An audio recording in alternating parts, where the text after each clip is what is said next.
పొద్దు పొద్దునే ఎవర్రా ఫోను? రే కొండ, మనకేమైనా ఉద్యోగమా సద్యోగమా ఇంపార్టెంట్ కాల్స్ రావడానికి?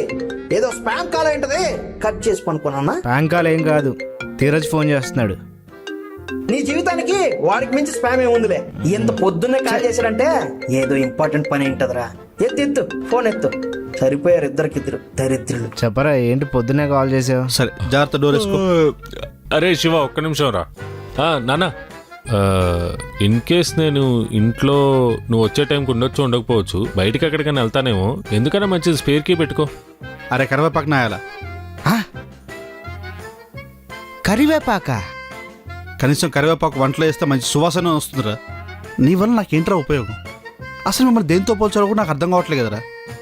అరే మన బాడీలో పనికిరాని ఏదైనా ఒక పార్ట్ ఉందంటే అది కేవలం అపెండిక్స్ అని మొన్నటిదాకా అనుకున్నాను, కానీ అది కూడా పనికొస్తుందని చెప్పి రీసెంట్గా సైంటిస్టులు తేల్చేశారు. కానీ మన సమాజంలో రెండు పనికిమాలిన బాడీస్ తిరుగుతున్నాయని తెలియదు వాళ్ళకి. నువ్వు ఆ గొట్టం కూడా కలిసిపోయి హుస్సేన్ సార్లో దూకండి. గొట్టమా? రేయ్ వద్దులే, పొరపాటున హుస్సేన్ సాగర్లో దూకి మీరిద్దరు దొరికారే అనుకోండి, ఆ వాటర్ పొల్యూట్ అవుతున్నాయని చెప్పి జిహెచ్ఎంసీ వాళ్ళే బయటికి తీస్తారు. తొక్కడా నాయాలా? తొక్కడానా? అయినా నా కర్మ కాకపోతే ఏ తండ్రి అయినా ఆడపిల్ల పెళ్లి కోసం అమౌంట్ సేవ్ చేస్తాడు. నా కర్మేంటో నేను నీ కోసం సేవింగ్ చేయాల్సి వస్తుంది. నీ మీద నాకు అంత నమ్మకం. పిస్తా నాయాలా?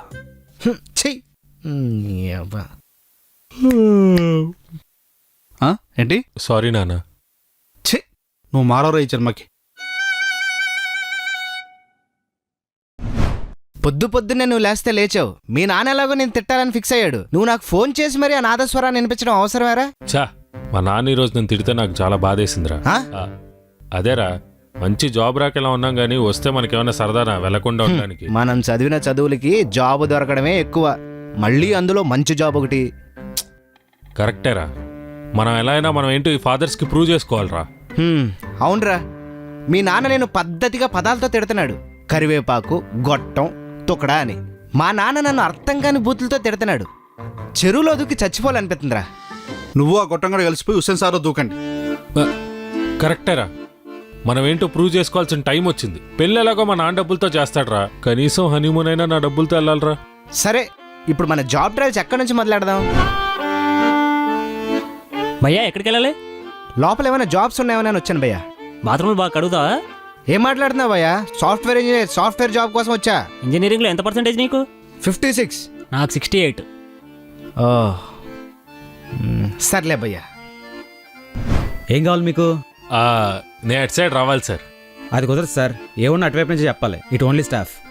అదే సార్, నేను స్టాఫ్ అవ్వాలనుకుంటున్నా. అందుకే బ్యాంక్ ఉద్యోగం చాలా కష్టం సార్, దానికి చాలా ప్రిపేర్ అవ్వాలి. ముందు మీరు వెళ్ళి బ్యాంక్ కోచింగ్లో జాయిన్ అవ్వండి. ఏంటి సార్ అది? బ్యాంక్ కోచింగా? ఎక్కడ సార్ అది? అడ్రస్ ఎక్కడ? అర్థమైంది. అంటే క్లాసులు బంక్ కొట్టి తిరిగేవాడిని, నాకేం తెలుస్తాయి సార్ ఇవన్నీ bank coaching? Balance sheet tally చేయడం వచ్చా? బ్యాలెన్స్ షీటా సార్? ఇదిగోండి సార్. వద్దు, అర్థమైంది. బ్యాలెన్స్ షీట్ టాలీ చేయనోడు కూడా బ్యాంక్ జాబ్ కొట్టాలంటే ఆడికి బ్యాంక్ బ్యాలెన్స్ గట్టిగా ఉండాలి.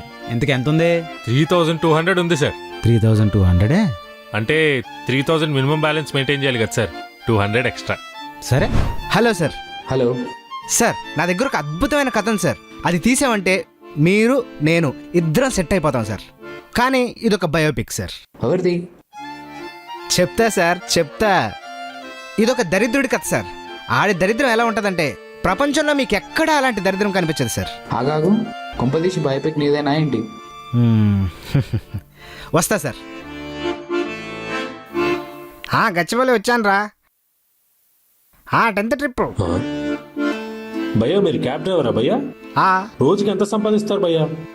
2-3 వేలు. 2-3 వేల? భయ్యా నేను కూడా క్యాబ్ డ్రైవర్ అవుదాం అనుకుంటున్నా భయ్యా. ఎలా? కారు ఉందా? కారు అంటే నడుచుకుంటూ ఎందుకు వెళ్తా భయ్యా? నీకు వచ్చే దాంట్లో సగం రెంట్కే కట్టాలి. పర్లేదు భయ్యా, మాది ఓన్ హౌసే. బాబు నేను అందే హౌస్కి కాదు, కారుకి. ఓ